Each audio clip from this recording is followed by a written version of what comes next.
నమస్తే జిఎన్ఆర్ టీవీకి స్వాగతం. బులెటిన్ల ముందుగా హెడ్లైన్స్ చూద్దాం.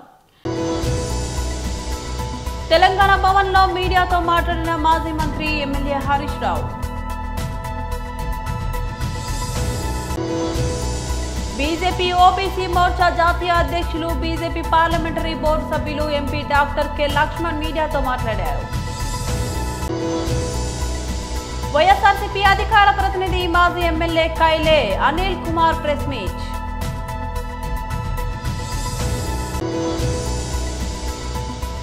రేవంత్ రెడ్డికి పుట్టినరోజు శుభాకాంక్షలు తెలియజేసిన జూనియర్ ఎన్టీఆర్.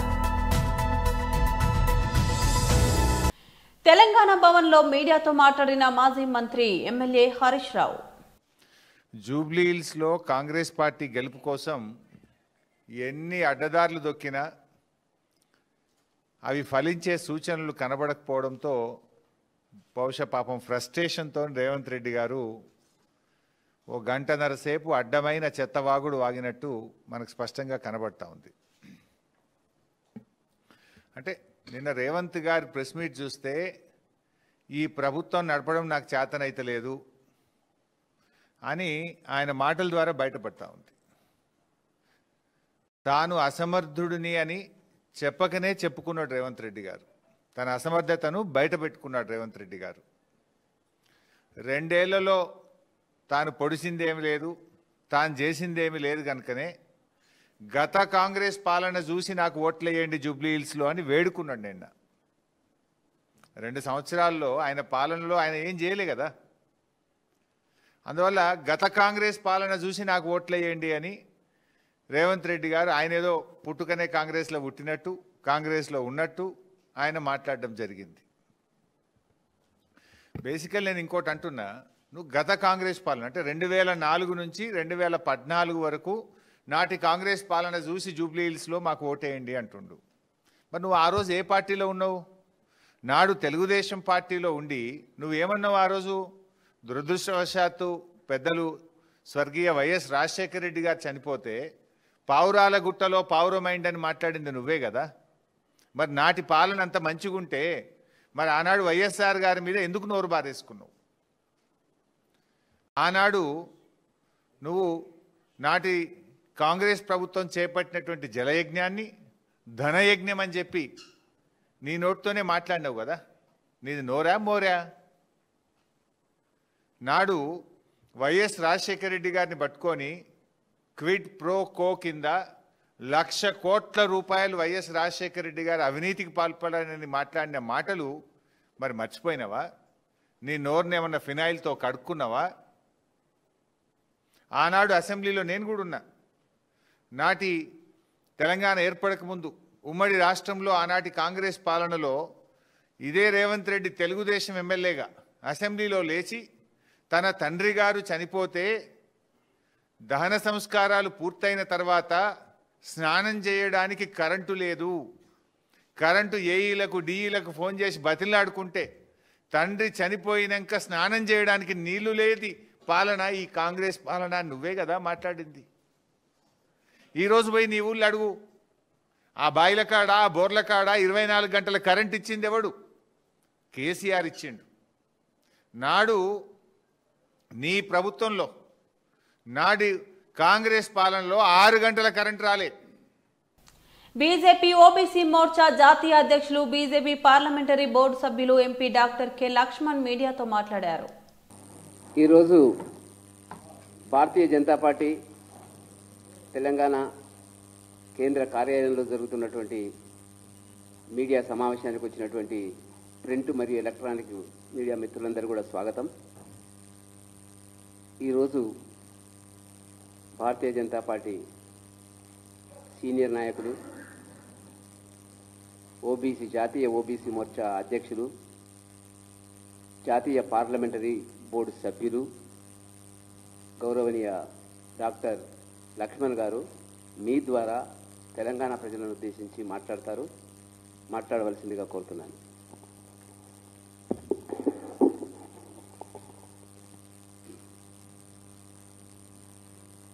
ఫ్రెండ్స్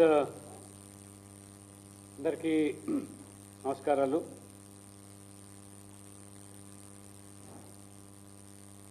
నిన్న ముఖ్యమంత్రి గారు జూబ్లీహిల్స్ ఉప ఎన్నిక సందర్భంగా కాంగ్రెస్ పార్టీ ఓటమి ఖాయమని చెప్పి నిర్ధారణ అయిన తర్వాత ఫ్రస్ట్రేషన్లో వారు గంట పైగా భారతీయ జనతా పార్టీ మీద నిందలు వేస్తూ విమర్శలు చేస్తూ ఫేక్ ప్రచారానికి ఫేక్ మరి ప్రచారాలు వాళ్ళకు అలవాటే కాబట్టి గత పార్లమెంట్ ఎన్నికల సందర్భంగా కూడా తెలంగాణనే ఫేక్ వీడియోలు సృష్టించి ఏ రకంగా మరి వారు ప్రజలు తప్పుదో పట్టించే ప్రయత్నం చేశారో ప్రజలు ఒకసారి గమనించాలి. దాదాపు 2 సంవత్సరాల పాలనలో ఎన్నికల ముందు పిసిసి అధ్యక్షునిగా మీరు ఇచ్చినటువంటి హామీలు గ్యారంటీలు ఒక్కటి కూడా అమలుకు నోచుకోకపోవడము, ప్రజల్లో తీవ్ర వ్యతిరేకత వ్యక్తం కావడము, జూబ్లీహిల్స్లో కాంగ్రెస్ నాయకులను అక్కడ మకాం వేసిన మంత్రులను నిలదీస్తూ ఉంటే దిక్కుతోచని పరిస్థితుల్లో ఆడలేక మధ్యలో ఓడనట్టు బీజేపీ మీద వారు ఎదురుదాడి చేస్తున్నారు.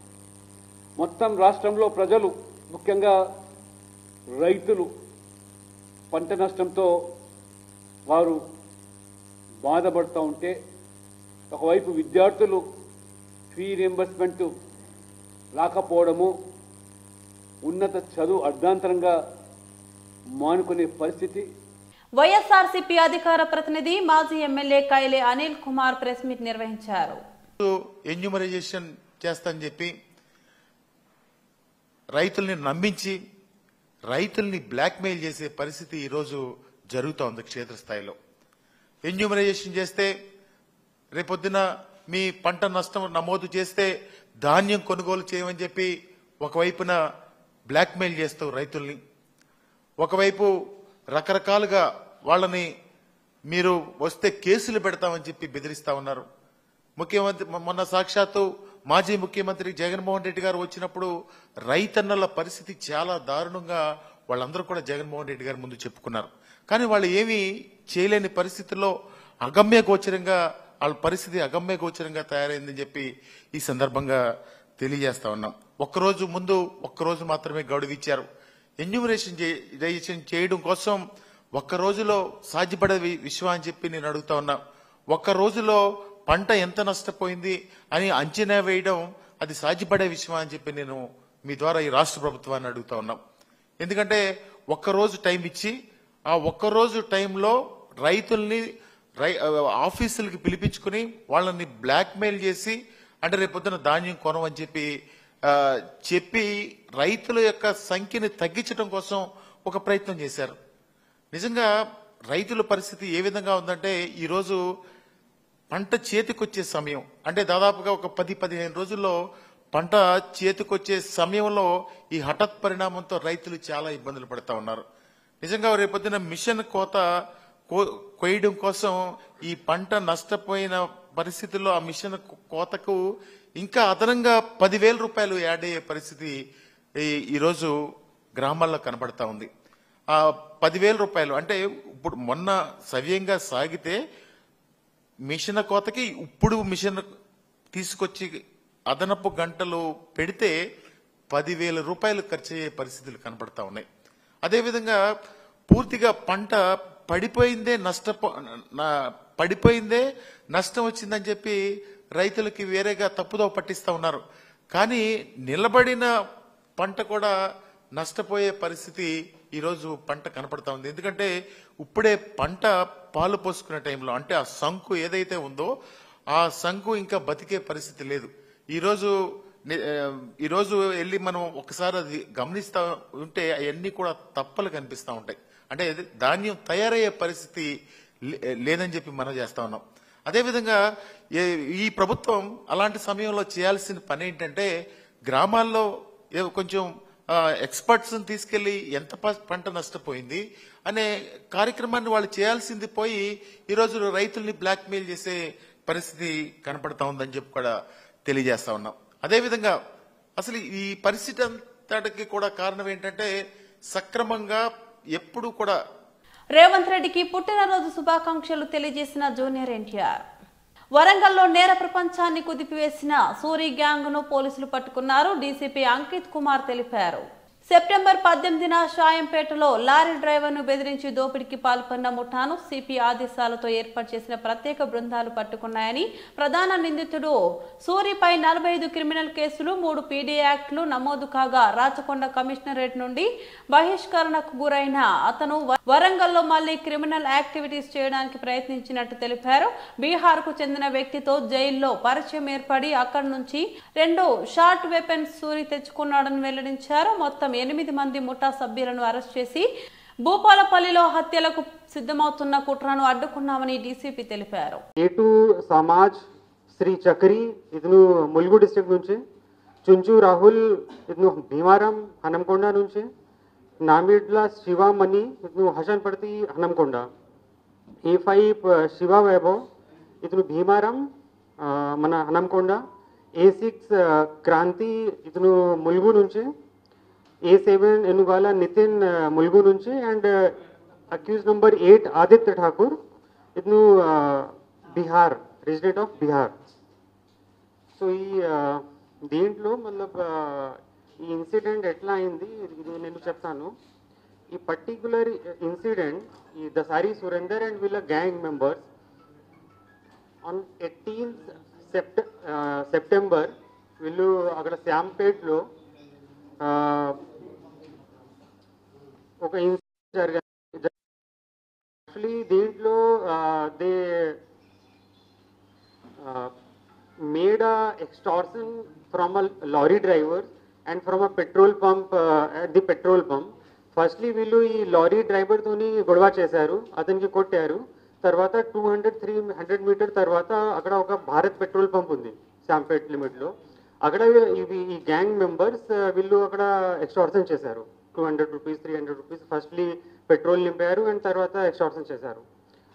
సో దీని గురించి మన సిపి సార్ ఇన్స్ట్రక్షన్ ప్రకారం తొందరగా టీం ఫార్మ్ అయింది. మన CI Shyampet, SI Shyampet and task force కింద తొందరగా టీం ఫార్మ్ అయింది. అప్పటి నుంచి వీళ్ళు ఎఫర్ట్ పెడుతున్నారు. కానీ నిన్న 6 నవంబర్ 2025కి వీళ్ళకి పట్టుకోవడం జరిగింది. దీంట్లో మెయిన్ అక్యూజ్ సురేందర్, ఇతనికి main area of activity Hyderabad and Rachakonda కమిషనరేట్లో ఉంది. ఇతని మీద దాదాపు 45 కేసెస్ ఉన్నాయి, 45-46 కేసెస్. దీంట్లో 3 పీడీ కేసెస్ కూడా ఉంది. అండ్ వీళ్ళు ఇతనికి రాచకొండ కమిషనరేట్ నుంచి ఎక్స్టెన్మెంట్ అయింది. ఈ ఎక్స్టెన్మెంట్ అయిన తర్వాత ఇతను మన వరంగల్ లిమిట్లో ఉంటున్నారు. ఇక్కడ మన వరంగల్లో ఇతనికి యాక్టివిటీ ఇతను అటెంప్ట్ చేస్తున్నారు, ఎఫర్ట్ చేస్తున్నారు, కానీ ముందే we have cot them. And this is the what everything which I told you related to Dasari Surendra. తొందరగా టీం ఫామ్ అయింది. అప్పటి టీం పెరుగుతుంది. అక్కడ వీళ్ళకి పట్టుకోవడం జరిగింది. యాక్చువల్లీ ఈ మన ఇన్ఫర్మేషన్ ప్రకారం తెలంగాణ రాష్ట్ర ముఖ్యమంత్రి రేవంత్ రెడ్డి జన్మదినోత్సవాన్ని మహబూబ్ నగర్ ఎమ్మెల్యే క్యాంపు కార్యాలయంలో స్థానిక ఎమ్మెల్యే ఎన్ఎం శ్రీనివాసరెడ్డి ఆదేశానుసారం స్థానిక కాంగ్రెస్ పార్టీ నాయకులు ఘనంగా నిర్వహించారు. ఈ సందర్భంగా నాయకులు కేక్ కట్ చేసి సీఎంకి జన్మదిన శుభాకాంక్షలు తెలిపారు. పార్టీ శ్రేణుల సమన్వయంతో రక్తదాన శిబిరం ఏర్పాటు చేశారు. ఈ కార్యక్రమానికి ముఖ్య అతిథులుగా జిల్లా గ్రంథాలయ సంస్థ చైర్మన్ మల్లు నరసింహారెడ్డి, జిల్లా ఒలింపిక్ సంఘం అధ్యక్షులు ఎన్పి వెంకటేష్, సీనియర్ కాంగ్రెస్ నాయకులు వినోద్ కుమార్, మారేపల్లి సురేందర్ రెడ్డి హాజరై రక్తదాన శిబిరాన్ని ప్రారంభించారు. ఈ సందర్భంగా పలువురు నాయకులు రక్తదానం చేశారు. తెలంగాణ రాష్ట్ర ముఖ్యమంత్రి వర్యులు మహబూబ్ నగర్ ముద్దుబిడ్డ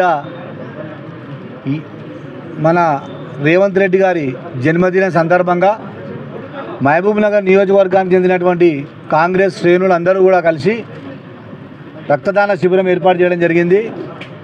దాదాపు ఇవాళ ముఖ్యమంత్రి గారి జన్మదిన సందర్భంగా 100కు పైన యూనిట్లు రక్తదానం చేయాలనేటువంటి కృతనిశ్చయంతో మా పార్టీ శ్రేణులు ఈరోజు కార్యక్రమం ఏర్పాటు చేయడం జరిగింది. ఈ కార్యక్రమానికి నాతో పాటు సీనియర్ నాయకులు పిసిసి కార్యదర్శి గారు సురేందర్ రెడ్డి గారు, మరియు సీనియర్ నాయకులు ఎంపీ వెంకటేష్ గారు, గ్రంథాలయ చైర్మన్, ఎస్సీసీఎల్ నాయకులు, బీసీసీఎల్ నాయకులు అందరూ కూడా ఇవాళ చాలా సంతోషంగా పాల్గొనడం జరిగింది.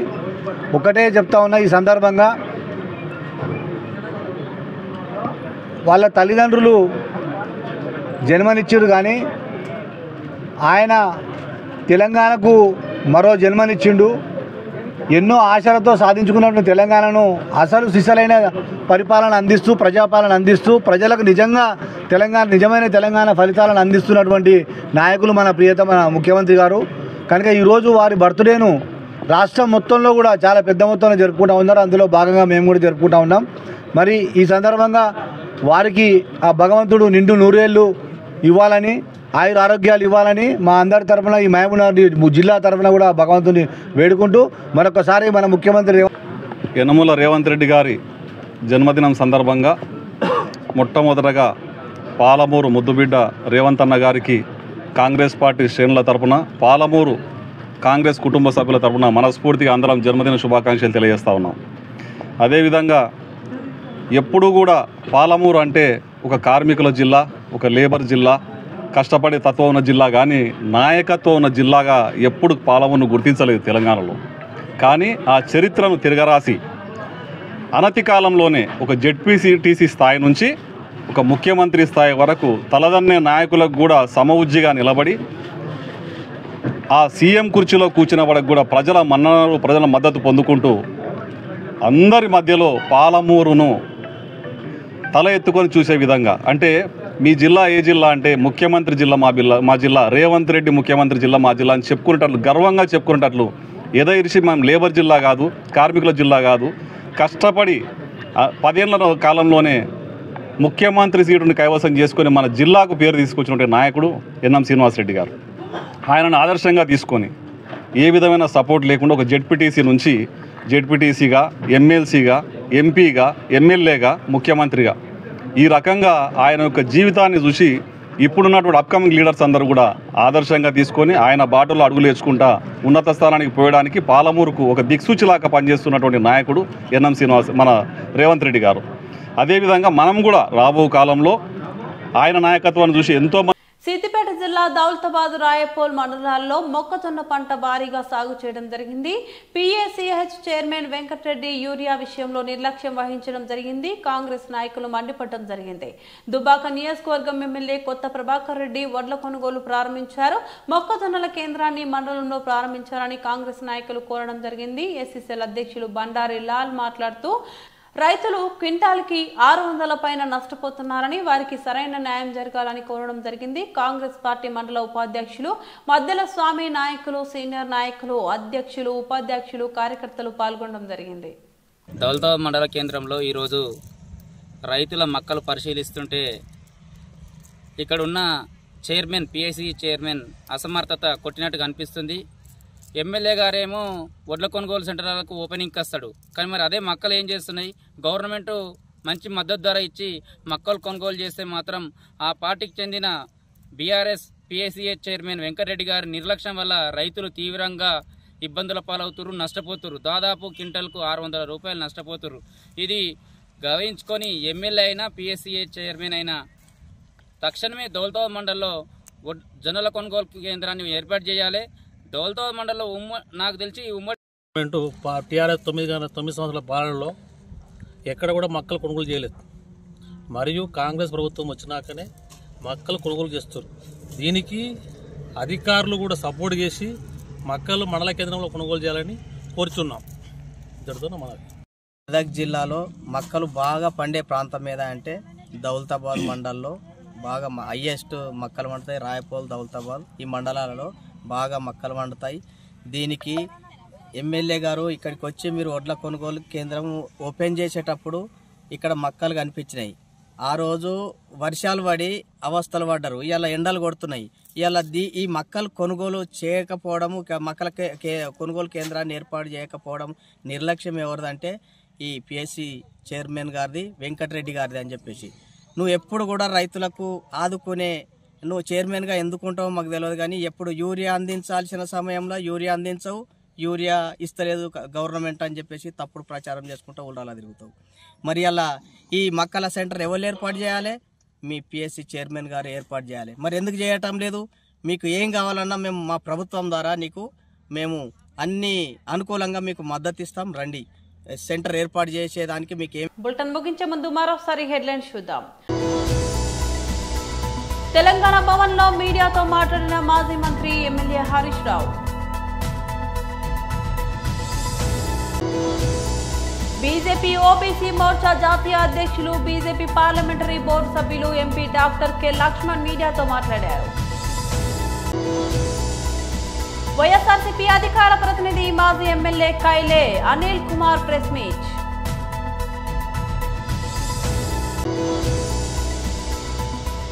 రేవంత్ రెడ్డికి పుట్టినరోజు శుభాకాంక్షలు తెలియజేసిన జూనియర్ ఎన్టీఆర్. ఇవి బులెటిన్ అప్డేట్స్. మరో బులెటిన్లో మళ్ళీ కలుద్దాం. అంతవరకు సెలవు. నమస్తే.